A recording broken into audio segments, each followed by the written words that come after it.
గోవింద గోవింద గోవింద గోవింద.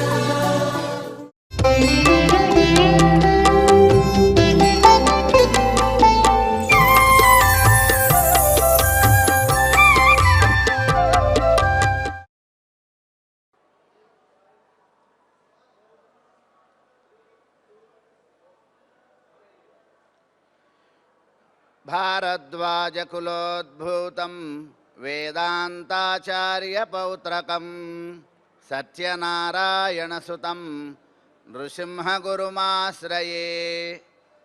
భారద్వాజకులోద్భూతం వెంకటార్యసుసంస్కృతం గోపాలసూరిసచ్చిష్యం నారసింహమహం భజే. వినా వెంకటేశం ననాథో ననాథః సదా వెంకటేశం స్మరామి స్మరామి. హరే వెంకటేశ ప్రసీద ప్రసీద ప్రియం వెంకటేశ ప్రయచ్ఛ ప్రయచ్ఛ.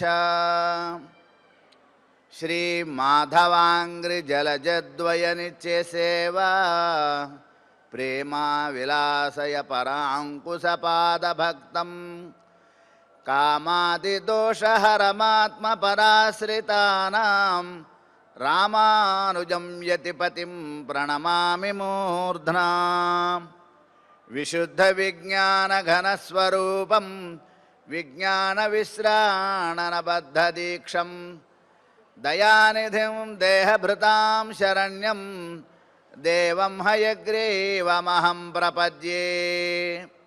తృణీకృతవిరించాది నిరంకుశ విభూతయః రామానుజపదాంభోజ సమాశ్రయణశాలినః.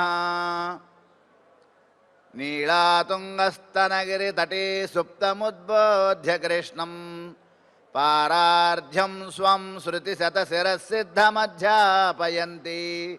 స్వోచ్ఛిష్టాయాం స్రజ నిగళితం యా బలాత్కృత్య భుంక్తే. గోదా తస్యై నమ ఇదమిదం భూయ ఏవాస్తు భూయః. గోదా తస్యై నమ ఇదమిదం భూయ ఏవాస్తు భూయః. తిరుప్పావై దివ్య ప్రబంధం మార్గశిర మాతం ధనుర్మాస మహోత్సవం 5 రోజులు పూర్తయ్యాయి. 6వ రోజులోకి ప్రవేశించాం. మొదటి 5 రోజుల్లో గోదాదేవి భగవానుడు ఎవరు, రక్షకుడు ఎవరు, మనకి ఎవరిని ఆశ్రయిస్తే మన ప్రయోజనాలు మనకి సిద్ధిస్తాయి అనేటటువంటి ఒక చక్కని ప్రాప్య నిష్కర్షణ చేసింది తల్లి. లోకంలో ఏదైనా ఒక పని చేయాలంటే దానికి ఒక ఉపాయం, దానికి పొందబడేటటువంటి ఉపేయం, దానికి సాధనములు మొదలైనవన్నీ ఉంటాయి. కానీ ఈ వ్రతానికి సాధనము ఆయనే, సాధ్యము ఆయనే, ఉపాయము ఆయనే, ఉపేయము ఆయనే, ప్రాప్యము కూడా ఆయనే. ఏదైనా ఒక పని చేస్తే ఆ పనిలో పని వేరు, దాని ప్రయోజనం వేరు. కానీ పని ఆయనే, ప్రయోజనం ఆయనే.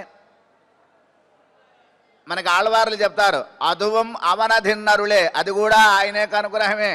మనకి ఏదైనా మనసులో మంచి బుద్ధి పుట్టింది అంటే ఆయన పుట్టిస్తేనే పుట్టిస్తుంది, లేకపోతే రాదు. మనకి ఎలా వస్తుంది? ఆయన అనుగ్రహం కోసం మనం పరితపించు ఉండాలి ఎంతసేపు కూడా. ఆ వైభవాన్ని మనకి గోదా తల్లి తిరుప్పావైలో ప్రతి పాసురంలో తెలియజేస్తుంది. ఏంటి తిరుప్పావై అంటే కనుక పవిత్రమైనటువంటి పాటలు అని అర్థం.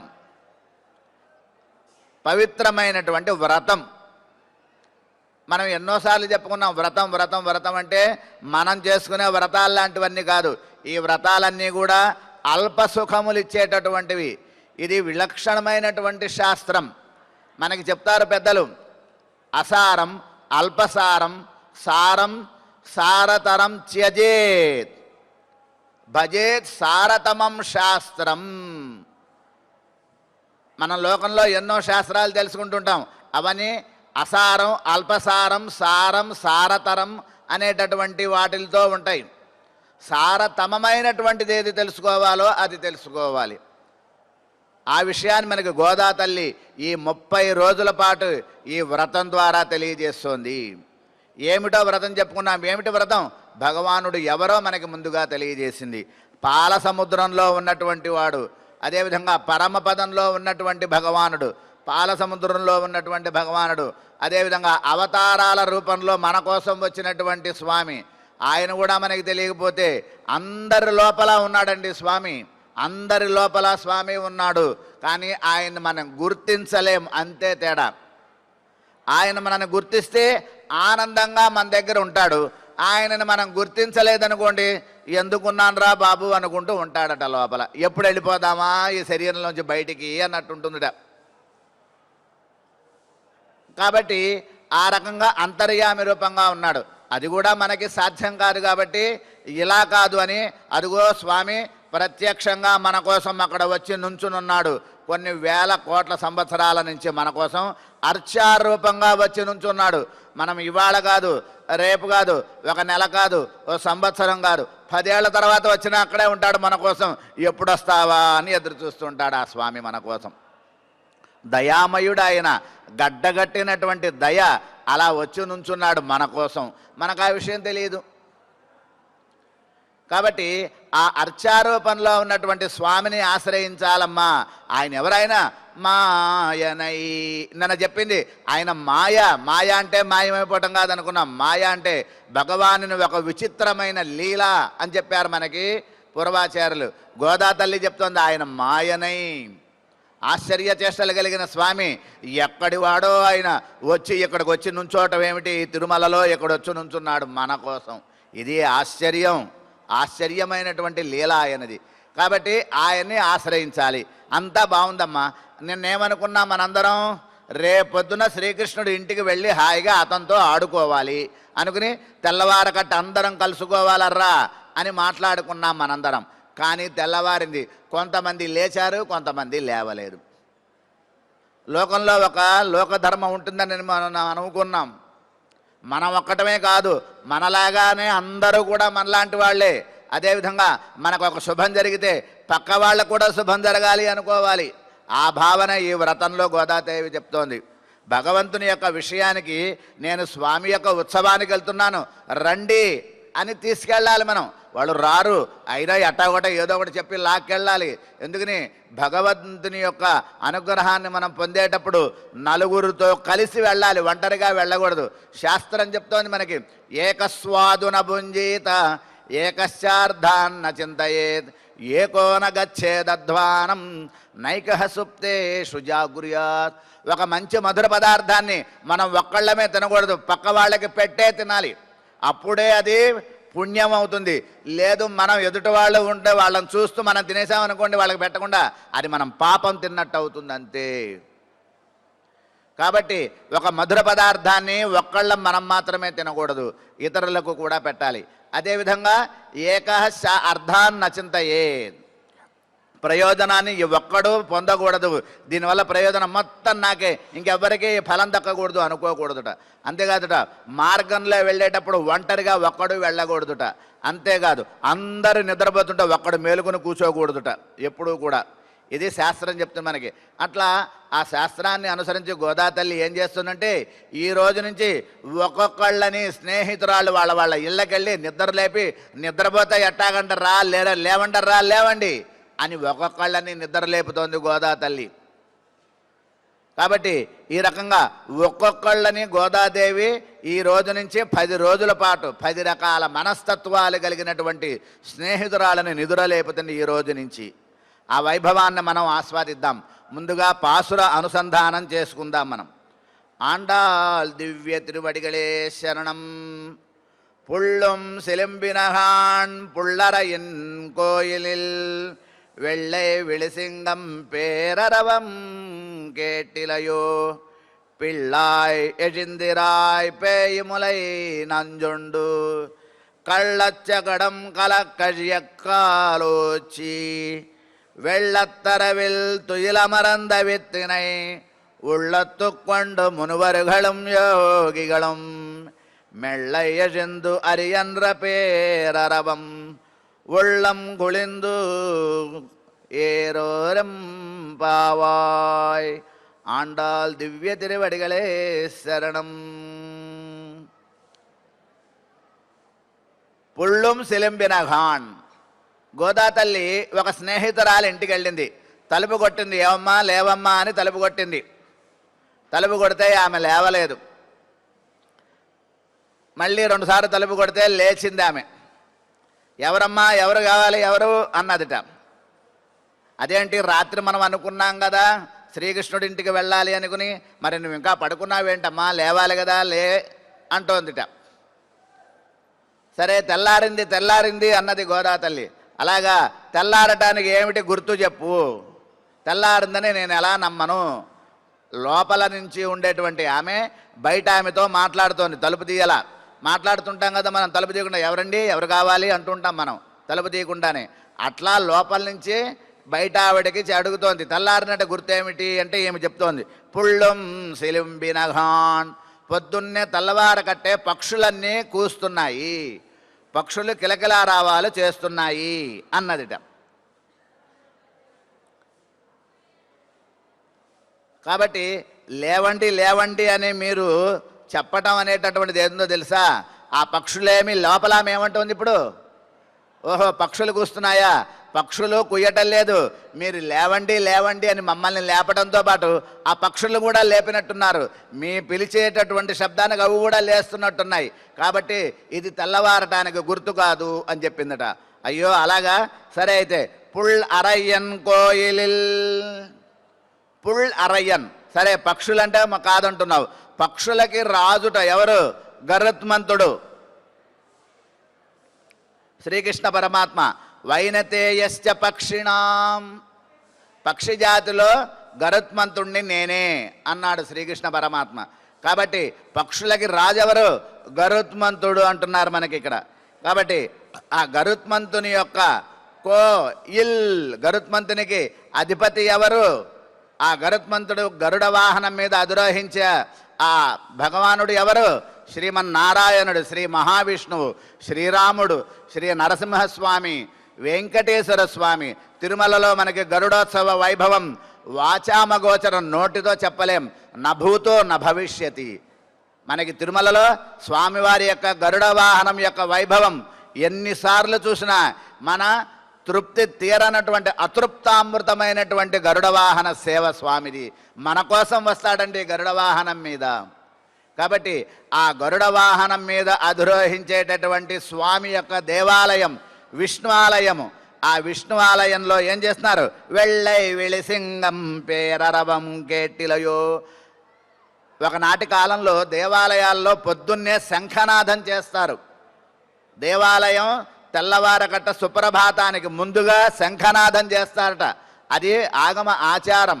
ఆ రకంగా శంఖనాదం చేస్తున్నారు కదమ్మా, వినపట్టలేదా నీకు అన్నదిట. అయినా ఈమె లోపల నుంచి ఏం మాట వినలా. పిల్లాయ్, ఓ పిల్ల అంటున్నారు. పిల్ల అంటే ఏంటి, అజ్ఞాన దశలో ఉన్న పిల్ల. ఏమమ్మా ఈ మొద్దు నిద్ర ఏమిటి నీకు, ఇలా ఇంత అజ్ఞాన స్థితిలో ఉన్నావే, నిద్రపోతే మనం ఎవరిని లెక్క చెయ్యం, నిద్ర లేపే వాళ్ళని ఎన్ని మాటలైనా అని మళ్ళీ పడుకుంటాం మనం. ఎందుకని ఆ నిద్ర యొక్క ఆ తమోగుణ ప్రభావం అలా ఉంటుంది. నిద్ర లేపటం అనేటటువంటిది చాలా పెద్ద పరిశ్రమతో కూడినటువంటిది. మనం నిద్ర లేపామంటే దాని ప్రయోజనాలు లేపిన వాళ్ళకే అనుభవించాల్సి ఉంటుంది. కానీ అవన్నీ పక్కన పెట్టి గోదా తల్లి నిద్ర లేపుతోంది. ఇక్కడ ఏమంటుంది బయట నుంచి, పిల్లాయ్, ఓ పిల్ల లేవమ్మా యశిందిరాయ్ అంటే నన్ను పిల్ల అంటారా అనుకున్నదట ఆమె లోపల నుంచి. సరే పిల్ల అంటే నువ్వు లేవట్లేదు కదా, అయితే ఏమిటమ్మా ఇప్పుడు, ఏమిటి మీ గోల ఏమిటి, ఎందుకు ఏమిటి లేపుతున్నారు అంటేను, లేవదేమో అని శ్రీకృష్ణుడికి ఏదైనా బాధ కలిగితూ గబగబా పరికొస్తుందేమో అనే భావనతో ఏం చెప్తోంది, పేయి మొలై నంజుండు. ఏమమ్మా నువ్వు పడుకుని నిద్రపోతున్నావా, ఆ శ్రీకృష్ణ పరమాత్మని సంహరించడం కోసం పూతన అనేటటువంటి రాక్షసి వచ్చి శ్రీకృష్ణుడి మీదకి హత్యా ప్రయత్నానికి ప్రయత్నించిందమ్మా, నువ్వేం నిద్రపోతున్నావు అంటే లేస్తుందేమో అని ఆ శ్రీకృష్ణుని యొక్క ఒక దివ్య లీలా చేష్టితాన్ని చెప్తోంది గోదా తల్లి. పేయి మొలై నంజుండు, ఆ పిశాచి అయినటువంటి పోతన యొక్క స్తనములను నంజుండు, అందులో ఉండే విషాన్ని లాగి పారేశాడు స్వామి. ఆయన వైభవం కదా కీర్తించుకోవటానికి మనం వచ్చాం అంటోంది. కళ్ళచ్చగడం కల కజయక్కాలోచి, ఒక మోసపూరితమైనటువంటి ఒక బండి చక్రం, ఆ బండి చక్రంలో ఆవేశించాడట రాక్షసుడు, కంసుడు పంపినటువంటి రాక్షసుడు. అక్కడ శ్రీకృష్ణుడి యొక్క జన్మదిన వేడుకలు జరుగుతున్నాయి. ఆ జన్మదిన వేడుకలు జరుగుతున్నప్పుడు శ్రీకృష్ణుడు పసిపిల్లాడు కదా, అందరూ అన్ని పనుల్లో ఉన్నారు. యశోద కూడా పిల్లవాడిని ఒక బండి చక్రం కింద చక్కగా ఉయ్యాల వేసి ఆ ఉయ్యాలలో చక్కగా పిల్లాడిని పడుకోబెట్టి అదే బండి చక్రాన్ని ఆ పిల్లవాడికి రక్షణగా అడ్డం పెట్టింది. రక్షణగా అడ్డం పెట్టినటువంటి ఆ బండి చక్రంలో ప్రవేశించాడు రాక్షసుడు. చూడండి, ప్రవేశించి స్వామి మీదకి రావాలి అనుకుని ప్రయత్నం చేస్తుంటే ఏం చేశాడు ఆయన? పసిపిల్లలు ఆకలితో ఉన్నప్పుడు ఏదో ఆడుకుంటూ కాళ్ళు చేతులు ఇలా ఇలా పైకి కాలు వచ్చి, చూడండి ఎంత బాగా చెప్తుందో గోదా తల్లి, కాలు చాచాడంతే, వాడిని సంహరించాలనే ఉద్దేశం కూడా ఆయనకి లేదుట. అట్లా అప్రయత్నంగా బాలలీలలాగా కాలు పైకి ఇలా ఎత్తాడంతే. ఆ ఎత్తినటువంటి కాలి యొక్క పాదస్పర్శతో ఆ శకటం ఆకాశంలోకి పైకి ఎగిరి ముక్కలు ముక్కలైపోయి పేలిపోయిందిట. కాబట్టి మోసపూరితమైనటువంటి శకటంలో ప్రవేశించిన రాక్షసుడిని సంహరించాడమ్మా. ఆయన గురించి తెలుసుకోవాలి. వెళ్ళత్తరవిల్ తుయిలమరంద విత్తినై, అంతేకాదు ఆ పాల సముద్రంలో పడుకున్నటువంటి స్వామి, చెప్పుకున్నాం మనం పాల సముద్రం ఎక్కడున్నదో. ఆ పాల సముద్రంలో ఉన్నటువంటి స్వామి, పడుకున్నటువంటి స్వామి వెళ్ళత్తు అరవిల్, ఆదిశేషుడి మీద పడుకుంటాడు. శ్రీ మహావిష్ణువుకి మాత్రమే ఆదిశేషుని పడగ పాన్పుగా ఉంటుంది. సమస్త దేవతలందరిలోకి శ్రీ మహావిష్ణువు మాత్రమే ఆదిశేషుని పడగపై పడుకొని ఉంటాడట.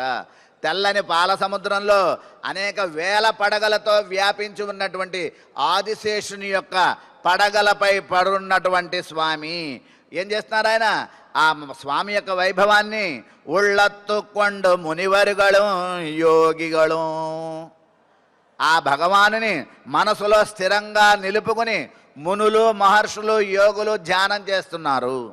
ఎవరు మునులు, ఎవరు యోగులు? మునులు గొప్పవాళ్ళ, యోగులు గొప్పవాళ్ళ అనేటటువంటి ఒక ప్రశ్న వచ్చింది. మునులు అంటే కనుక మననశీల ముని, యోగశీల యోగులు అంటే కనుక ధ్యానపరాయణ యోగిన. ధ్యానం వేరు, మననం వేరు. మననం అంటే నోటితో కూడా స్మరించుకోవటం, పెదాలతో నోటితో పైకి శబ్దం వచ్చేలా మాట్లాడటం మననం. కానీ ధ్యానం అంటే హృదయంతో చెయ్యటం, మాట్లాడకుండా కదలకుండా అలా ధ్యాన ముద్ర అంటారు. అంటే ఇతర విషయాలు మనస్సులోకి రాకుండా భగవంతుడిని మాత్రమే ధ్యానం చేయటాన్ని, అది వాళ్ళు యోగులుట. ఒకళ్ళు కైంకర్యనిష్ఠులు, ఒకళ్ళు గుణనిష్ఠులట. అంటే ఒకళ్ళు భగవంతుని యొక్క గుణాలని నోటితో అంటూ ఉంటారట, ఒకళ్ళు భగవంతుని యొక్క కైంకర్యం చేసేటటువంటి వాళ్ళట. ఒకళ్ళు గుణనిష్ఠులు, ఇంకొకళ్ళు భగవంతుని కైంకర్యనిష్ఠులు అంటారు మనకి పూర్వాచార్యులు. కాబట్టి ఆ రకంగా భగవంతుని యొక్క నామానుసంధానం చేస్తుంటారట. ఏమంటారు వాళ్ళు? హరి అన్ర పేరరబం, హరి హరి హరి హరి హరి హరి అంటారు. హరినామం లేకుండా ఏ వేదమంత్రము లేదు. సమస్త వేద తాత్పర్యం కూడా హరి శబ్దంలో ఉంటుంది. కాబట్టి హరి హరి హరి హరి అనాలట. నిద్ర లేవంగానే, మన మంచం మీద నుంచి ప్రొద్దున్నే నిద్ర లేవంగానే 7 సార్లు హరి హరి హరి హరి అని కాళ్ళు కింద పెట్టి లేవాలట. కాబట్టి హరినామ స్మరణ చేస్తూ నిద్ర లేవాలట. మళ్ళీ పడుకునేటప్పుట గోవింద గోవింద గోవింద అని 7 సార్లు అనుకుంటూ పడుకోవాలట. ఇది మనకి పెద్దలు చెప్పినటువంటి ఒక విశిష్టమైన విలక్షణ ఆచారం. బయటికి ఎక్కడికి వెళ్తున్నా సరే కేశవ నారాయణ మాధవ అనుకుంటూ వెళ్ళాలట. బయటికి ఏ పని చేస్తున్నా సరే కేశవ నారాయణ మాధవ గోవింద అనుకుంటూ ఏ పనైనా చేసేటప్పుడు అనుకుని చెయ్యాలట. అప్పుడు అన్నీ ఆయన చూసుకుంటాడు. ఆయన నెత్తినేసుకుంటాడు భారం. స్వామి నీదే భారం అని ఆయన నెత్తినేసుకుంటాడు. ఏవి మనం చేసేవి కాదు. కాబట్టి హరి అనేటటువంటి నామం అంటున్నారు. కాబట్టి మనసులోకి ప్రవేశించు ఒళ్ళంపు హొందు కుళిరిందు, మన మనసులోకి హరినామం లోపలికి వెళ్ళాలి. ఆ ప్రహ్లాదుడు హరి హరి హరి హరి హరి అన్నాడట. ఎప్పుడు ఏ ప్రమాదం వచ్చినా హరినామస్మరణే, హరినామస్మరణే. హరి అను 2 అక్షరములు హరించును పాపహరములు. చెప్పుకున్నాం మనం. పాపాలు 2 రకాల పాపాలు, తెలిసి చేసే పాపాలు, తెలియక చేసే పాపాలు. కాబట్టి తెలిసి తెలియని పాపాలన్నీ హరి అని మనస్ఫూర్తిగా అంటే పోతాయట. కాబట్టి ఆ హరినామాన్ని స్మరించుకోవటానికి మనందరం వెళ్ళాలి కదమ్మా. పడుకున్నావేంటి, లేవమ్మా అంటున్నారు ఈ పాసురంలో అంటున్నారు. అంటే ఇక్కడ నుంచి వ్రతానికి 2వ భాగం అంటే పూర్వరంగం, మొదటి భాగం అంటే పూర్వరంగం చెప్పబోతున్నారు ఈ వ్రతానికి. ఏమిటి పూర్వరంగం అంటే కనుక ఏదైనా ఒక మంచి పని చేసేటప్పుడు 10 మందికి చెప్పుకోవాలి, 10 మందిని పిలవాలి. మా ఇంట్లో పూజ ఉందండి, మా ఇంట్లో హోమం ఉందండి, మా ఇంట్లో వ్రతం ఉందండి అని పిలవాలి. అంతేగాని ఏదో చిన్నగా చేసుకుంటున్నామండి 10 మందికి చెప్పట్లేదు అని చేసేది పూజ అవ్వదు, దాన్ని భగవంతుడు హర్షించడు. మనకి నమ్మాళ్ళవార్లు చెప్తారు అద్భుతంగా తిరువాయిమిడి దివ్య ప్రబంధంలో అడియార్గళ్ కుషాంగళై ఉడన్ కూడువదెన్రుగులో. అడియార్గళ్ కుషాంగళై, అడియార్గళ్ అంటే ఎవరు? దాసులు. దాసులు అంటే ఎవరు? నిత్యం భగవంతుని యొక్క కైంకర్యం చేసిన భగన్నామానుసంధానం చేసేటువంటి అడియార్గళ్ కుషాంగళై, వాళ్ళ యొక్క సమూహాలలోకి వెళ్ళి వాళ్ళతో వెళ్ళి కలిసి కూర్చుని వాళ్ళతో భగవన్నామ స్మరణ చేద్దాం. కూడువతు ఎండ్రుగోలో, ఎప్పటికో కదా అంటారట. అంతేకాదు ఇంకా ఏం చెప్తున్నారు? పేరాళన్ పేరోతుం పెరియోరై ఒరుకాలం పిరిగిలేన్. పేరాళన్ పేరోతం పెరియోరై. కాబట్టి ఆ పెరుమాళ్ళ యొక్క దివ్యనామానుసంధానం చేసేటటువంటి వాళ్లతో సహవాసం నేను ఎప్పటికీ వదలను అనే భావన ఎవరికైతే ఉంటుందో వాళ్ళండి భక్తులంటే, వాళ్ళు నిజమైనటువంటి భక్తులు అంటారు మనకి పూర్వాచార్యులు. ఆ రకంగా పేరాళన్ పేరోతం పెరియోరై ఒరుకాలం పిరిగిలేన్ అనేటటువంటి భావాన్ని కలిగినటువంటిది గోదాదేవి. ఎంత వయసండి? 6 ఏళ్ల చిన్నపిల్ల. అంత చిన్న పిల్లకి భగవద్భక్తులందరినీ తీసుకుని వెళ్ళాలి అనే భావన కలిగింది. చలిలో చూడండి మనకి ఎంత చలిగా ఉంటుందో. ఇప్పుడే ఇంతుంటే ఆనాడు ఎలా ఉంది చలి? చలికాలం, చీకటి, చిన్నపిల్ల, ఆడపిల్ల. ఎవరన్నా పంపిస్తారండి 6 ఏళ్ల ఆడపిల్లని చీకట్లో చలిలో? నార్మల్స్ పడుకో అంటారు ఇంట్లో. కానీ వాళ్ళ ఇంట్లో వాళ్ళు వ్రతానికి వెళ్ళు, ఇంట్లో ఉండకు అంటున్నారట. అటువంటి చిన్న పిల్ల భగవానుని యొక్క నామానుసంధానానికి బయలుదేరినటువంటి ఈ గోదాదేవి తన స్నేహితురాలని నిద్రలేపుతోంది అంటున్నారు. కాబట్టి భగవంతునితో నిత్య సంబంధం అనేటటువంటిది ఆ వైభవం తానొక్కతే కాకుండా అందరికీ రావాలి, అందరూ పొందాలి. దీన్ని లోకధర్మం అంటారండి. లోకధర్మం, అందరూ కూడా సుఖించాలి. ఈ వ్రతం ప్రధాన ఉద్దేశం వాడవలఘనీయుల ముందు మనకు వస్తుంది. లోకంలో అందరూ సుఖించాలి, మనకి అందరూ సుఖించాలి. మనకి సుఖం ఎలాగో పక్క వాళ్ళకి అలాగే ఉంటుంది సుఖం అనే భావన ఉన్నప్పుడు పరోపకార గుణం అంటారు దాన్ని. ఆ రకంగా శ్రీకృష్ణ పరమాత్మ ఇంటికి వెళ్ళటానికి మనం బయలుదేరాలి అంటోంది. ఇక్కడి నుంచి 10 రోజుల పాటు 10 మంది స్నేహితురాళ్ళని వాళ్ళ ఇళ్ళకి వెళ్ళి నిద్రలేపుతోంది. ముందుగా ఒక గోపిక ఇంటికి వెళ్ళి ఏమంటోంది? పుల్లం జలింబినగాన్ పక్షులు అంటున్నారు. శ్రీరామచంద్రుడు ఎలా ప్రతిజ్ఞ చేశాడు? మిత్రభావేన సంప్రాప్తం నత్యజేయం కదంచన దోషో యద్యపి తస్య స్యాత్ సతాం ఏతదు అగరిహితం. పట్టించుకోరట మంచివాళ్ళుట. మనం ఏదైనా తప్పు చేసి స్వామి తప్పు చేశాను క్షమించు, ఇక ఎప్పుడు చెయ్యను అంటే వాళ్ళు తప్పకుండా రక్షిస్తారట. కాబట్టి అదిట వైభవం అంటే. అట్లా శ్రీరామచంద్రుడు లాగా ఈనాటి ఈ గోదాదేవి అంటున్నారు. అంతేకాదు శ్రీరాముడు ఏం ప్రతిజ్ఞ చేశాడు? సకృదేవ ప్రపన్నాయ, ఒక్కసారి నేను నీ వాడిని అనుకుంటే చాలు. సకృదేవ ప్రపన్నాయ తవాస్మీతి చ యాచతే అభయం సర్వభూతేభ్యః దదామి ఏతద్వ్రతం మమ. ఇక్కడ సర్వభూతేభ్యః అనే పంచమీ విభక్తిలోను చతుర్థి విభక్తిలోను పంచభూతములన్నింటికీ, పంచభూతముల నుంచి, అన్ని భూతముల నుంచి అన్ని భూతములకు కూడా, భూతములంటే ఏమిటి? ప్రాణులు. ప్రాణం ఉన్నటువంటి, ప్రాణం లేని సమస్తమైనటువంటి వాటిని భూత శబ్దంతో చెప్తారు సంస్కృత భాషలో. కాబట్టి అభయం సర్వభూతేభ్య, ఎంత చక్కగా చెప్పాడో చూడండి. ఒక పక్షికి ఇచ్చాడు శరణం, ఒక గుహునికి ఇచ్చాడు, ఒక విభీషణుడు రాక్షసుడికి ఇచ్చాడు, ఒక సుగ్రీవుడు వానరుడికి ఇచ్చాడు. శ్రీమద్ రామాయణం దీర్ఘ శరణాగతి. శరణాగతి అంటే ఏంటి? శరణం అగతి యస్యన విద్యతే సహ తత్ శరణాగతి. కాబట్టి ఆయన పాదాలే పట్టుకోవటం అనేటటువంటిది ఏదైతే ఉందో అదే శరణాగతి. అట్లా సకృదేవ మాటి మాటికి ఆయన ఆశ్రయించకల్లా రామా నీ వాడను అని ఒక్కసారి మనసులో అనుకుంటే చాలు, ఇక ఆ భారమంతా ఆయన నెత్తినేసుకుంటాడట. అట్లా ప్రతిజ్ఞ చేసినటువంటి శ్రీరామచంద్రులాగా గోదాదేవి కూడా తన స్నేహితురాళ్ళందరూ తనతో పాటుగా తరించాలి అనే భావనతో ఈరోజు గోపికని నిద్రలేపుతోంది అంటున్నారు. ఆనాడు రేపల్లెలో కృష్ణావతారంలో 5 లక్షల ఇళ్లల్లో ఉన్నటువంటి గోపికలందరూ కూడా శ్రీకృష్ణుడి కోసం తహతహలాడినటువంటి వాళ్ళుట. వాళ్ళందరిలో కూడా ఒక 10 మందిని తన దగ్గరికి బాగా ఎంతో సన్నిహితంగా ఉన్నటువంటి ఆ గోపికలని నిద్రలేపుతోంది అంటున్నారు. ఆనాడు విశ్వామిత్రుడు లేపాడట శ్రీరాముని. ఎట్లా? కౌసల్య సుప్రజా రామ పూర్వా సంధ్యా ప్రవర్తతే ఉత్తిష్ట నరశార్దూల కర్తవ్యం దైవమాన్నికం. ఈ శ్లోకాన్ని మనకి శ్రీ వెంకటేశ్వర స్వామి వారి యొక్క సుప్రభాతంలో రోజూ చెప్తారు.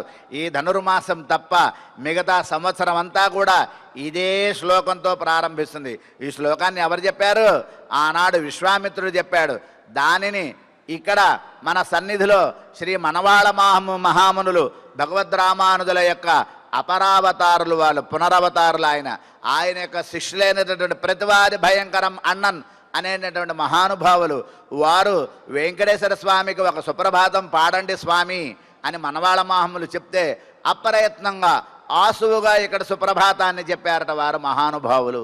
అటువంటి ఆ విశ్వామిత్రుడు కూడా శ్రీరామచంద్రుని నిద్రలే ఎలా నేపాడో అదేవిధంగా ఇక్కడ గోదాదేవి ఒక్కొక్క గోపికని నిద్రలేపుతోంది అంటున్నారు. కాబట్టి పుళ్ళం సిలింబినగాను పక్షులు కూస్తున్నాయి. భగవంతుని సృష్టిలో 4 రకాలైనటువంటి జీవుడు 4 రకాలుగా ఉంటాడండి. దేవ మనుష్య తిరియక్ స్థావరములు అని. దేవతలంటే అనంతకోటి దేవతలు, అందులో 33 రకాలు. 3 కోటి దేవతలు మనకు వస్తుంది పాసురంలో. అంటే 3 కోట్ల మంది అని కాదు. కోటి అంటే సమూహము, గ్రూప్, సమూహం అని అర్థం. కోటి అంటే కోటి అనే నంబర్ కాదు. 33 రకాలైనటువంటి దేవతా విభాగాలు ఉన్నాయట. ఆ 33 దాంట్లో ఒక్కొక్కళ్ళ దాంట్లో మళ్ళీ అనేక అనంత కోట్ల మంది ఉన్నారు, ఒక్కొక్క గ్రూపులో కూడా, ఒక్కొక్క సమూహంలో. అట్లా ఆ దేవతలందరూ మొదటి జీవుడు దేవతల రూపంలో ఉంటాడు. ఆ తర్వాత దేవ మనుష్య, మనందరం మనుష్యులు, మనలో ఎన్ని విభాగాలు ఉన్నాయో చెప్పక్కర్లేదు. తర్వాత తిరియక్ అంటే జంతువులు, పక్షులు మొదలైనటువంటివన్నీ కూడా. క్రూర జంతువులు, సాధు జంతువులు, క్రూర పక్షులు, సాధు పక్షువులు అన్నీ ఉంటాయి పక్షులు. ఇవన్నీ తిరియక్ అంటారు జంతువులు. తర్వాత స్థావరములు అంటే కదలని కొండలు, గుట్టలు, రాళ్ళు, నదులు, సముద్రాలు, వృక్షాలు, ఇవన్నీ కూడా స్థావరములన్నీ 4 రకాలండి.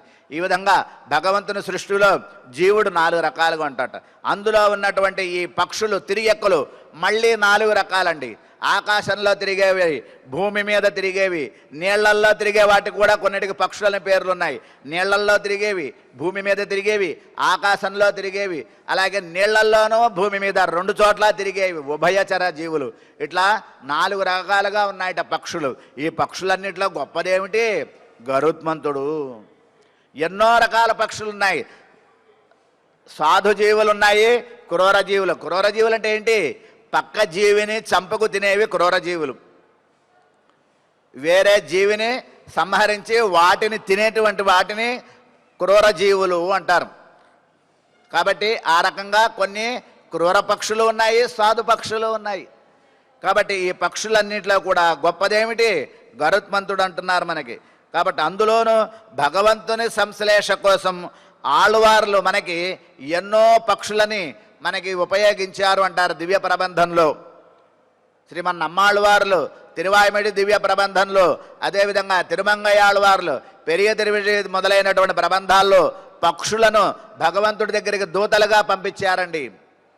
ఆనాడు శ్రీరామచంద్రుడు కూడా తాను అడవిలో వెళ్ళేటప్పుడు అక్కడ ఆకాశంలో ఉన్నటువంటి పక్షులను చూసి సీతను గుర్తు తెచ్చుకుని వాడబడ్డాడట. కాబట్టి ఆ పక్షుల యొక్క మిథునం, ఆ పక్షులు రెండు జంటగా ఉన్నప్పుడు చూసి అని తను కూడా ఆ సీతమ్మతో తను ఆ అయోధ్యలో ఉన్నటువంటి తన యొక్క వైభవాన్ని తలుచుకుని బాధపడేవాట, సీతమ్మ దగ్గర లేకపోవటం వల్ల అంటారు. అంతేకాదు ఆ పక్షులన్నీ కూడా ఏం చెప్తారు మనకి ఇక్కడ, తిరువిరుత్తం అనే దివ్య ప్రబంధంలో నమ్మాళ్ళవార్లు ఉండో కణ్గల్ తుంజుధల్ అంటున్నారు. కాబట్టి భగవత్ సేవలో మునిగినటువంటి వాళ్ళకి నిద్ర వస్తుందా? భగవద్ వైభవంలో ఉన్నటువంటి వాళ్ళకి నిద్ర రాదు కదా అని నమ్మాళ్ళు వారు అన్నట్లుగా లోపల ఉన్నటువంటి గోపిక నాకు నిద్ర ఎక్కడ పడుతుందమ్మా, నిద్ర లేదు ఏం లేదు అంటోందిట లోపల నుంచి. మరి అయితే లేవటానికి నువ్వు లేవచ్చు కదా అంటే లేవటానికి ఏం గుర్తులు అంటే పుళ్ళుం శిలిం బినఘాన్ అంటోని. అయితే ఈ లోపల గోపిక పక్షులని మీరు లేపారా లేకపోతే వాతంటే అవే లేచాయా అని అడుగుతోందిట. ఎందుకని ఊరం నాడం వలహం తన్నై పోల్ காலை எழுந்திருந்து கரிய குறி విళక్కణ్గళ్ మాలిన్ వరవు సొల్లి అనేటటువంటి విభిన్నమైనటువంటి పాసురాలలో మనకు ఆళ్వార్లు చక్కగా తెలియజేస్తున్నారు. ఊరుం నాడుం ఉలహం తన్నై పోల్, ఆ ఊళ్ళో ఉండేటటువంటి ఆ పక్షులు, మనుషులు, జంతువులు అందరూ కూడా తనలాంటివే అనుకుంటుందిట ఆ గోపిక. అంతేకాదుట భారద్వాజ పక్షులు సమూహాలుగా లేచి వెళుతున్నాయి అంటున్నారు. అంతేకాదు కాలంగారు లేపితే లేచేటటువంటి పక్షులు ఈ పక్షులు అని మనకి పూర్వాచార్యుల యొక్క వ్యాఖ్యానాలలో పక్షుల యొక్క వైభవాన్ని మనకి తెలుస్తున్నాయి అంటున్నారు. అంతేకాదు పక్షులన్నీ అరవటం అనేటటువంటిది మీరు ఓ గలగలా మాట్లాడుతుంటే పక్షులు కూడా నిద్ర లేచాయి. కాబట్టి ఇది తెల్లవారటానికి గుర్తు కాదు. ఎందుకో తెలుసా, ఆనాడు రామాయణంలో కూడా అయోధ్యాకాండలో మనకి చక్కగా చెప్తారు, పక్షిణోపి ప్రయాచంతి, పక్షులు కూడా భగవానుని ప్రార్థించేవిట. శ్రీరామచంద్రుడుట అయోధ్యను వదిలి అడవులకు వెళ్ళిపోతే పక్షులు ఆహారాన్ని కూడా తీసుకులేదుట. అంతేనా, చెట్లు అపివృక్షా పరిమ్లానా, చెట్లు కూడా ఎండిపోయేవిట, పువ్వులు పూసేవి కాదుట. ఎందుకని శ్రీరామచంద్రుడు అడవులకు వెళ్ళటం అనేటటువంటిది మనుషులకే కాదు ఆ ఊరిలో ఉండేటటువంటి జంతువులకి, ఆ ఊరిలో ఉండే వృక్షాలకి అన్నిటికీ బాధాకరంగా తోచింట. ఆ 14 ఏళ్ళు అసలు అయోధ్యలో పక్షులు పశువులు అసలు ఉన్నాయా, ఎలా ఉన్నాయో అంటారట మనకి పూర్వాచార్యుల వ్యాఖ్యానంలో. కాబట్టి ఆ విధంగా పక్షులు కూస్తున్నాయి అంటున్నారు. అంతేకాదు మనకి ఇంకొక విలక్షణమైనటువంటి విశేషం కూడా తెలుసుకోవాలి. బ్రహ్మసూత్రాలని వ్యాస మహర్షి రాశారు. బ్రహ్మ అంటే భగవానుడు ఎవరు అని తెలియజేసేటువంటి సందర్భంలో మనకి చక్కనైనటువంటి ఒక సూత్రం ఉన్నది పక్షుల విశేషాన్ని గురించి. సుగస్య తదనాదర శ్రవణాత్ తదాద్రవణాత్ సూచ్యతేహి అనేటటువంటి ఒక సూత్రం ఉందండి. ఆ సూత్రంలో ఒక చక్కనైనటువంటి కథ ఒక కథ తెలుసుకోవాలట. ఒకనాడు జానశ్రుతి అనేటటువంటి రాజు ఉండేవాడండి. ఆ రాజు ఎంతో పరమ ధార్మికుడు. అంతేకాదు తనకున్నటువంటి ద్రవ్యాన్నంతా కూడా పేదలకు దానం చేసి ఎంతో ప్రజారంజకంగా రాజ్యం చేస్తూ ఉండేవాట. ఒకరోజు ఆయన అంతఃపురంలో పైన ఆయన డాబా మీద పడుకుని ఉన్నాడట. ఆకాశంలో నుంచి 2 మహానుభావులైనటువంటి మహర్షులు పక్షుల రూపంలో ఆకాశంలో వెళ్తున్నారట. అందులో ఒక పక్షి రెండో పక్షితో, ఆ కాలంలో పక్షులు మాట్లాడుకునేవి. ఎందుకని ధర్మం అలా ఉండేది. ధర్మం 4 పాదాల ఉన్నటువంటి కాలంలో పక్షులు మాట్లాడేవి, జంతువులు మాట్లాడేవిట. అట్లా ఆ పక్షులు మాట్లాడుకుంటూ వెళ్తూ అదిగో ఆ పైన జానశ్రుతి అనేటటువంటి ఒక మహారాజు ఉన్నాడు, అతని మీద నుంచి ఎగరద్దు, పక్క నుంచి వెళ్దాం మనం అన్నదిట.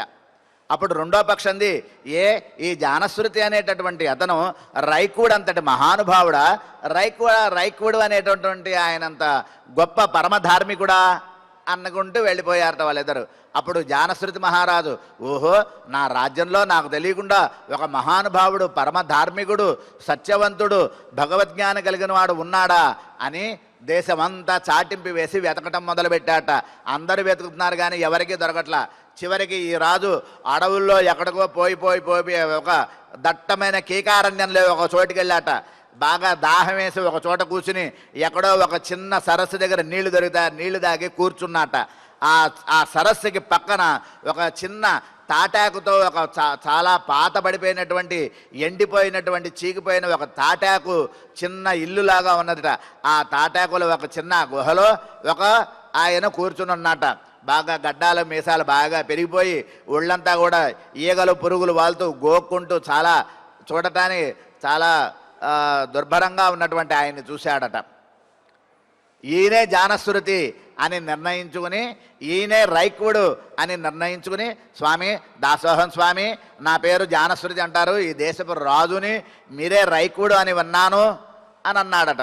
అవునయ్యా, నేనే రైకుడు అనేటటువంటి వాడిని, నేను చాలా రోజులుగా వ్యాధితో బాధపడుతున్నాను అని చెప్పడంతో, అయ్యయ్యో ఎంత అపచారం చేశాను, నా దేశాన్ని ఇంత గొప్పగా పరిపాలిస్తున్నప్పటికీ కూడా ఇంతటి మహానుభావుడిని మర్చిపోయానే, ఎంత పాపం చేస్తుంటాను అని చెప్పి ఆ రైకుడు అనేటువంటి ఆ మహానుభావుడిని తీసుకొచ్చి రాజ్యంలో చక్కగా అతనికి సకల సపర్యలు చేసి అతనికి వ్యాధి నివారణ చేయించి ఉత్తమమైనటువంటి వైద్యాన్ని అందించి ఆయన దగ్గర బ్రహ్మజ్ఞానోపదేశాన్ని పొంది భగవంతుని యొక్క లీలలను కథలను విన్నాడట ఈ జానశ్రుతి అనేటువంటి మహారాజు. అట్లా 2 పక్షుల వల్ల ఈ జానశ్రుతి అనేటువంటి ఆయన తరించాడు కదా అంటారు మనకి పెద్దలు. అంతేకాదుట ఆ రకంగా మన్యే ప్రీతి విశిష్ట సా మత్తో లక్ష్మణ శారిక అంటాట శ్రీరామచంద్రుడు కూడా. ఇందాక మనం చెప్పుకున్నాం పక్షులను చూసి శ్రీరామచంద్రుడు బాధపడ్డాడు అని. లక్ష్మణ, అక్కడ 2 పక్షులు ఉన్నాయి చూడు, అందులో ఒకటి సీత, ఒకటి నేను, ఆ రెండింటిని చూస్తే నాకు సీతమ్మే గుర్తొస్తుందయ్యా అని బాధపడ్డాడట లక్ష్మణుడితో శ్రీరామచంద్రుడు. అదిగో ఆ కనబడేటటువంటి గోరింకను నేనే, ఆ పక్కన ఉన్నటువంటి ఆ ఆడపక్షి అమ్మవారు మీ యొక్క వదినగారయ్యా సీతమ్మయ్యా అని చెప్పాడట. అట్లా అంతేకాదుట కౌసల్యాదేవి యొక్క మందిరంలో ఒక చిలక గోరింక ఉండేవిటండి. శ్రీరాముడు అడవులకు వెళ్ళినప్పుట ఆ చిలక గోరింకలు ఆ కౌసల్యని ఎంతో బ్రతిమాలాడేవిట. అమ్మా ఏదన్నా ఆహారం తీసుకో, అమ్మా కాసేపు విశ్రమించు, అలా బాధపడకు అని ఆ చిలక గోరింక ఎంతో సేవ చేసేవిట. శ్రీరామచంద్రుడు లక్ష్మణుడితో చెప్తున్నాడు, లక్ష్మణ, మా అమ్మ దగ్గర అక్కడ అంతఃపురంలో 2 చిలకా గోరింకలు 2 ఉన్నాయి, అవి చేసే సేవ కూడా నేను మా అమ్మకి చెయ్యకుండా అడవులకు బయలుదేరానయ్యా. నేను ఎంత ఈ విషయంలో నేను ఎంతో నష్టపోతున్నాను, మా అమ్మకి సేవ చేయలేకపోతున్నాను అని బాధపడ్డాడట. కాబట్టి ఆ రకంగా పక్షుల యొక్క వైభవాన్ని మనకి తెలియజేస్తారంటారు. అంతేకాదుట అక్కడ ఆ చిలకా గోరింకల 2టిని కూడా ఆ తల్లి పెంచుకుంటూ ఉందిట. ఒకసారి ఏమైందంటే ఒక పిల్లి వచ్చిందిట అక్కడికి. ఆ పిల్లి వచ్చి గోరింకని సంహరించడానికి అని వస్తే అప్పుడు ఒక కోకిల ఏమన్నది, శుకః పాదం అరేహే దశ, హే శుకః పాదం అరేహే దశ. కాబట్టి నీ యొక్క శత్రువు వచ్చాడు, శత్రువు నుంచి నిన్ను నువ్వు కాపాడుకో అని ఆమెను ఒకసారి హెచ్చరించిందిట. ఆ రకంగా వెళ్ళి ఆ శత్రువుని సంహరించు అని చెప్పిందిట ఈ గోరింక. అంతటి వైభవం ఆ రామాయణంలో కౌసల్యాదేవి యొక్క అంతఃపురంలో ఉన్నాయి చిలుకలు అంటారు. అంతేకాదు, సరే అయితే పక్షులు కూస్తున్నాయి అని చెప్పావు, అయినప్పటికీ కూడా ఈమె లేవట్లేదుట. మరి అట్లా పక్షుల గురించి చెప్తే లేవట్లేదు కాడు. పుల్లరయన్ కోయిలిల్ వెళ్ళ వెలిసింగం, పక్షులకి రాజు గరుత్మంతుడుట. చెప్పుకున్నాం మనం, పక్షులకి రాజు గరుత్మంతుడుట. వైనతేయశ్చ పక్షిణాం, శ్రీకృష్ణ పరమాత్మ తన యొక్క విభూతి యోగాన్ని తెలియజేస్తూ పక్షులలో గరుత్మంతుడిని నేనే అర్జున అని చెప్పాట. అటువంటి గరుత్మంతుడుట. ఈ గరుత్మంతుని యొక్క వైభవాన్ని మనకి ఇక్కడ తెలియజేస్తారు. పక్షి అంటే అసలు ఏంటో మనం తెలుసుకోవాలి. ఈ గరుత్మంతుడు పక్షులకి రాజుట. అందుకనే మనం ఏ దేవాలయానికి వెళ్ళినా వైష్ణవ దేవాలయంలో ముందుగా గరుత్మంతుడు ఉంటాడండి ధ్వజస్తంభం దగ్గర. ఆ గరుత్మంతుడికి ముందుగా శిరస్సు వంచి నమస్కారం చేసుకోవాలి. ఆ గరుత్మంతుడు స్వామికి ఎదురుకుండా ఉండి నమస్కారం చేసి నుంచుని ఉంటాడు. ముందుగా ఆయన దగ్గర ఆజ్ఞ తీసుకునే స్వామిని దండం పెట్టుకోవాలి మనం. ఏ వైష్ణవ దేవాలయంలో అయినా గరుత్మంతుడు, రామాలయం అయితే ఆంజనేయ స్వామి, అదేవిధంగా మరి ఇతర ఆలయమైన కృష్ణుని ఆలయమైనా, లేకపోతే నరసింహస్వామి అయినా, వెంకటేశ్వర స్వామి అయినా, ఏ వైష్ణవ ఆలయమైనా సరే గరుత్మంతుడు ఉంటాడట. ఆ క్షేత్రపాలకుడుగా ముందుగా గరుత్మంతుడికి నమస్కారం చేసుకుని లోపలికి వెళ్ళాలి అంటారు. అందుకనే మనకి వేదాంత దేశికులు అనేటటువంటి మహానుభావులు అద్భుతమైనటువంటి స్తోత్రాన్ని రచించారు, గద్యాన్ని రచించారు. గరుడ దండకం నమ పన్నగనద్ధాయ వైకుంఠవశవర్తినే శృతి సింధి సురోత్పాద మందరాయ గరుత్పందే గరుడమఖిల వేద నీరాధినీడం ద్విషత్పీడనోత్కంఠితాకుంఠ వైకుంఠ పీఠీకృత స్కంధమీడే స్వనీడాగతి ప్రీతి రుద్రాసుకీర్తి స్తనా భోగగాఢోపగూఢం స్ఫురత్కంటకవ్రాద వేద వ్యధా వేపమాన ద్విజిహ్మాని కల్ప విస్ఫార్యమాణ స్ఫటావాటికారత్నరోచి స్ఫటారాజనీరాజితం. ఆ రకంగా గరుత్మంతుడిని స్తోత్రం చేయాలట. రోజు దేవాలయంలో గరుత్మంతుడికి ముందుగా నమస్కారం చేసి లోపలికి వెళ్ళాలట. అందుకనే మనకి గరుడ వాహన సేవ దేవాలయాలలో, వైష్ణవాలయాలలో గరుడ వాహన సేవకి ప్రధానమైనటువంటి స్థానం. మిగతా వాహనాలన్నీ చూసినా చూడకపోయినా గరుడ వాహనాన్ని, అందుకనే ఈ తిరుమల క్షేత్రం మొత్తం లక్షల మందితో నిండిపోతుంది కదండి గరుడ వాహన సేవకి. కాబట్టి అటువంటి గరుత్మంతుడు, ఆ గరుత్మంతుడికి అధిపతి ఎవరు? శ్రీ మహావిష్ణువు. ఆయన కోవిలలో ప్రొద్దున్నే శంఖనాదం వినబడుతుంది. కాబట్టి ఆ శంఖనాదాన్ని మనం వినాలి అంటున్నారు. ఆ రకంగా గరుత్మంతుడికి స్వామికి విశేష కైంకర్యాన్ని చేశాడట. తల్లి చెప్పిందిట, నువ్వు అందరిలో కంటే గొప్పవాడివి కావాలి అంటే ఆ మహావిష్ణువుని ఆశ్రయించు, ఇంతకంటే ఎవరో నీకు రక్షకులు లేరు అని చెప్పిందిట వాళ్ళమ్మ. ఆ విధంగా గరుత్మంతుడు శ్రీ మహావిష్ణువుకి వాహనంగా ఉన్నాడట. ఆ గరుడ వాహనంపై శ్రీ మహావిష్ణువు తప్ప ఇతరులకు ఎవరికి కూడా స్థానం ఉండదట. అటువంటి వైలక్షణ్యంట. అందుకనే గరుత్మంతుడికి పెరియ తిరువడి అంటారు సంప్రదాయంలో. అంటే ఏంటి? పెద్ద దాసుడు. పరమపదంలో అనంత గరుడ విశ్వక్సేనాదులని నిత్యసూరులలో గరుత్మంతుడు ఒకడుగా కీర్తింపబడుతున్నారు అంటున్నారు. సరే, అంతా బాగుంది. అయితే కనుక ఆ శంఖనాదం చేస్తున్నారు కదా శబ్దం, ఆ చేసేవాళ్ళందరూ కూడా భాగవత శేషత్వంలో, అదేవిధంగా భగవత్ పారతంత్ర్యంలో, అదేవిధంగా భగవంతుని యొక్క లీలలను చేసేటటువంటి వాళ్ళలో బాగా నిష్ణాతులమ్మా. ఆ శబ్దం నీకు వినపట్టలేదా అని చెప్పిందిట గోదా తల్లి బయట నుంచి అంటారు. కాబట్టి ఆ రకంగా ఎలాంటి శబ్దం, ఆ శబ్దం ఎలా ఉంది? శంఖనాదం. ఆనాడు శ్రీరామచంద్రుడు రాజు కావాలి అంటే కనుక దశరథుడు అన్నాడట, ఏమండి మా అబ్బాయిని రాజు చేద్దాం అనుకుంటున్నాను, మీ అభిప్రాయం ఏమిటి అని ఊరికే సభలో నాలిక చివర మాటగా మాట్లాడట. ఏమన్నారు అందరూ? ఇచ్ఛామోహ ఇచ్ఛామోహ ఇచ్ఛామోహ రామో రామో రామయతి ప్రజానాం అభవన్ కథ. రాముడే కావాలి, రాముడే కావాలి, రాముడే కావాలని అరుస్తున్నారట గట్టిగా. నేను ఊరికే రాముడు అని అన్నాను అంతేనయ్యా. 360 సంవత్సరాల నుంచి నేను మీకు గొప్పగా రాజ్యం పరిపాలన చేస్తుంటే నన్ను కాదని మా చిన్న పిల్లాడు మా అబ్బాయి రాముడు చేయాలంటారేంటి మీరు అంటే ఏం చెప్తున్నారు వాళ్ళంతా? బహవో కళ్యాణ గుణాః నృప సంతితే. మీ అబ్బాయిలో నీకన్నా గొప్ప గొప్ప కళ్యాణ గుణాలు ఉన్నాయ్యా, నువ్వెందుకు? మీ అబ్బాయి రాజు అయితే చాలు మాకు అన్నారట. అట్లా ఆనాడు అక్కడ ఆ సభలో, దశరథ మహారాజు యొక్క సభలో అందరూ రామ రామ రామ రామ అని గట్టిగా ఎలాగైతే ధ్వని చేశారో ఆ ధ్వనిలాగా ఈ శంఖధ్వని ఉంది, వినపట్టలేదా అమ్మా అంటోందిట. కాబట్టి ఆ రకంగా అంతేకాదుట. అయితే ఆ దేవాలయాల్లో శంఖధ్వని చేయటం అంటే ఒక చిన్న అనుమానం వచ్చింది ఇక్కడ మనకి గోపికకి. అదేంటమ్మా, శ్రీకృష్ణ పరమాత్మ భగవానుడే సాక్షాత్తుగా శ్రీకృష్ణుడిగా ఇక్కడికి వచ్చి అవతరిస్తే శ్రీకృష్ణుని వదిలేసి ఇంకో దేవాలయం ఉంటుందా, ఇంకో గుడికి వెళ్తామా మనము అనేటటువంటి అనుమానం వచ్చిందిట. మరి ఆనాడు శ్రీరామచంద్రుడు కూడా సహపత్న్యా విశాలాక్ష్య నారాయణముపాగమతు.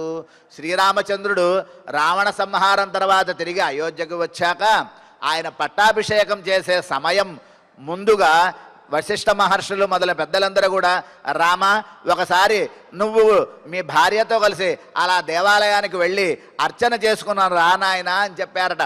మరి శ్రీరామచంద్రుడు సాక్షాత్తు శ్రీమన్నారాయణుడు అవతరించాడు కదా, మరి ఆయన మళ్ళీ గుడికి వెళ్ళాల్సిన అవసరం ఏమిటి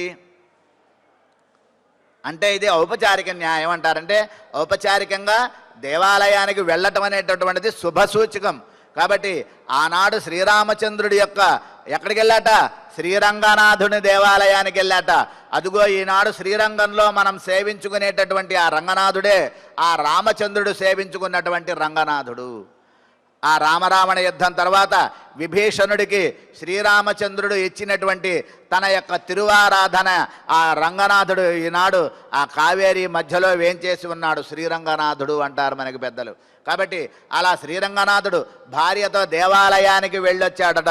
ఎప్పటి రామాయణము, ఎప్పటి కృష్ణావతారము, ఎన్ని వేల కోట్ల సంవత్సరాల నుంచో మన భారతదేశంలో దేవాలయ సంస్కృతి అనేటటువంటిది సుస్థిరమై ఉన్నది.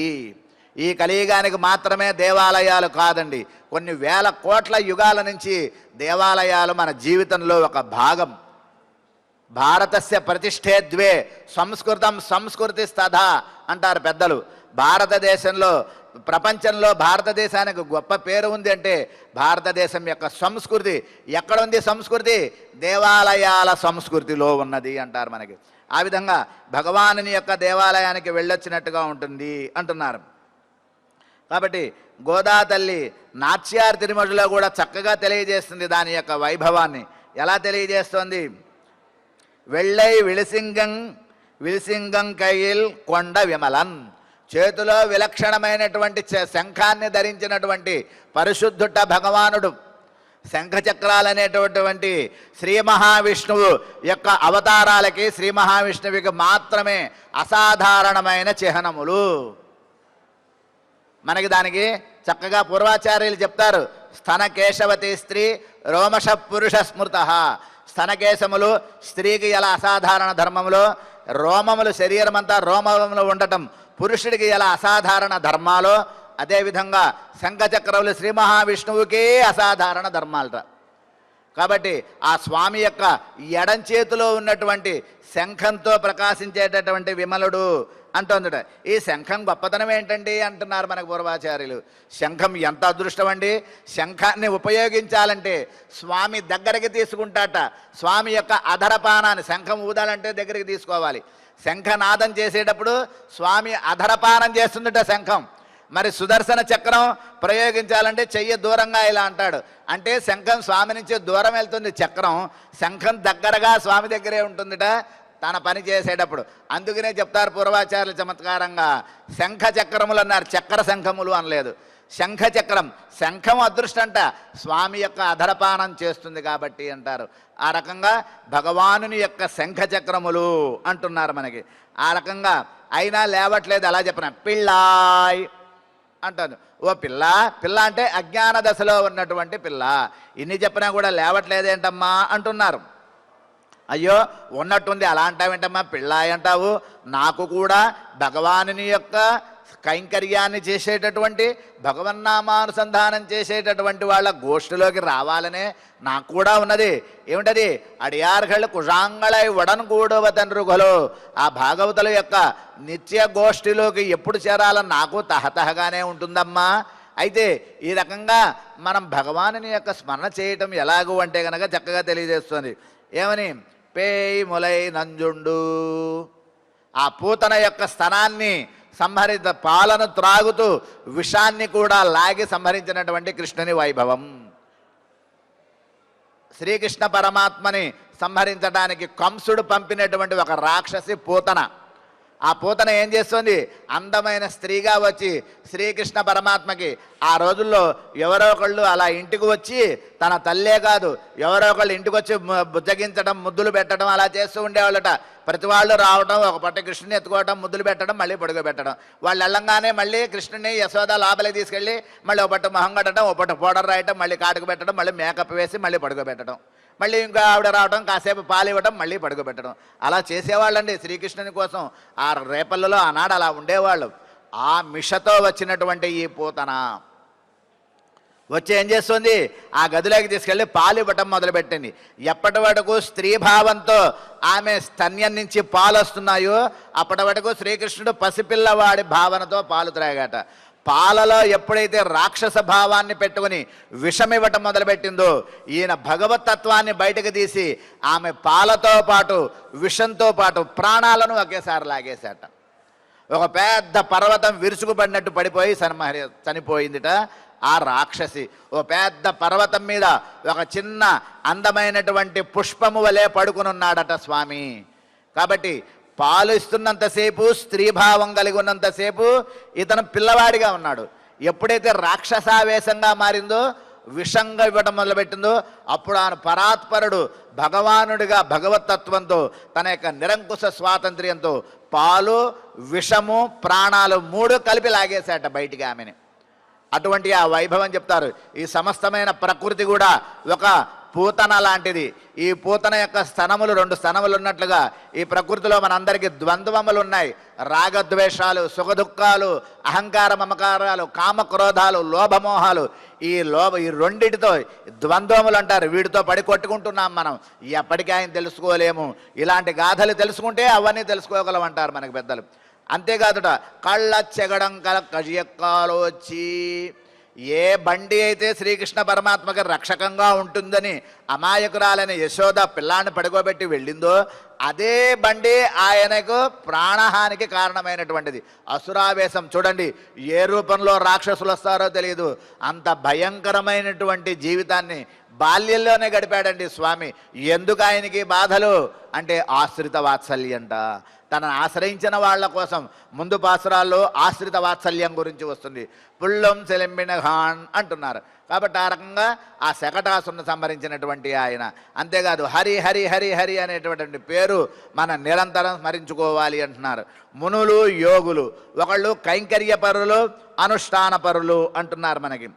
కాబట్టి ఆ రకంగా భగవానుని యొక్క అనుగ్రహం కోసం ప్రయత్నించేటటువంటి వాళ్ళల్లో మననశీలులు కైంకర్యపరులు అని 2 రకాలుగా ఉంటారు అని మనకి చెప్తున్నారు పెద్దలు. ఆ రకంగా భగవత్ కైంకర్యనిష్ఠులు, భగవన్నామ గుణానుసంధాన పరులు మునులు యోగులు కూడా. కాబట్టి వాళ్ళందరూ కూడా హరినామాన్ని స్మరిస్తున్నారు. కాబట్టి ఉళ్ళత్తుకొండు మునివరుగళం యోగిగళం మెళ్ళ ఎజందు అరియన్ర పేరరవం ఉళ్ళం పూహందో కుళిరిందు. మన మనస్సులో స్థిరంగా భగవన్నామాన్ని ఉంచుకుంటూ మనం స్నానం చేద్దాం. స్నానం అంటే నామానుసంధానమే. అందరూ కూర్చుని మనకి ఇక్కడ తిరుమలలో అఖండ హరినామ సంకీర్తన ఉన్నది, అదే స్నానం అంటే.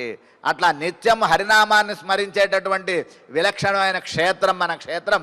ఇక్కడ నిత్య హరినామ సంకీర్తన చేస్తున్నట్లుగా మనందరం కూడా హరి హరి హరి అనేటటువంటి నామాన్ని అనుసంధానించాలమ్మా, లేచి రావాలమ్మా అంటున్నారు. ఈరోజు పాసురంలో పిళ్ళాయ్ అని చెప్పడం చేత పొయ్గై ఆళ్వార్ అనేటటువంటి వారి యొక్క ఆళ్వార్ల కోటిలో మొట్టమొదటి వారు. వీరు కలియుగానికి ముందు ద్వాపరయుగ అంతంలో ఇంకొక 3000 సంవత్సరాల ద్వాపరం ముగిసిపోతుంది అనగా వీరు అవతరించినటువంటి మహానుభావులు అయోనిజులు. కంచిలో ఒక సరస్సులో ఆ స్వామి యొక్క సన్నిధిలో ఒక సరస్సులో పద్మంలో ఒక పుష్పంలో పొయ్గై అనేటటువంటి ఒక పుష్పం, ఆ పుష్పంలో అయోనిధిగా అవతరించి స్వామి యొక్క వైభవాన్ని కీర్తించారట. ఆ పొయ్గయ్యాళ్వార్లు వెంకటాచలపతి మీద చక్కగా 5 పాసురాలను అనుగ్రహించారట మనకి. అటువంటి వైలక్షణ్యం కలిగినటువంటి పొయ్గై ఆళ్వార్ అనేటటువంటి స్వామిని, ఆ ఆళ్వార్లను మనం ఈరోజు చక్కగా స్మరించుకోవాలి ఈ పాసురం ద్వారా. ఆ విధంగా ఈనాడు గోదాదేవి విలక్షణమైనటువంటి ఒక మొదటి గోపికని నిద్రలేపి తమతో పాటు కలిపి తీసుకెళ్తోందిట. కర్కటే పూర్వ ఫల్గుణ్యాం తులసీ కాననోద్భవాం పాండ్యే విశ్వంభరాం గోదాం వందే శ్రీరంగనాయకి. శ్రియకాంతాయ కళ్యాణ నిధయే నిధయేర్ధినాం శ్రీ వెంకట నివాసాయ శ్రీనివాసాయ మంగళం. ఓం నమో వెంకటేశాయ.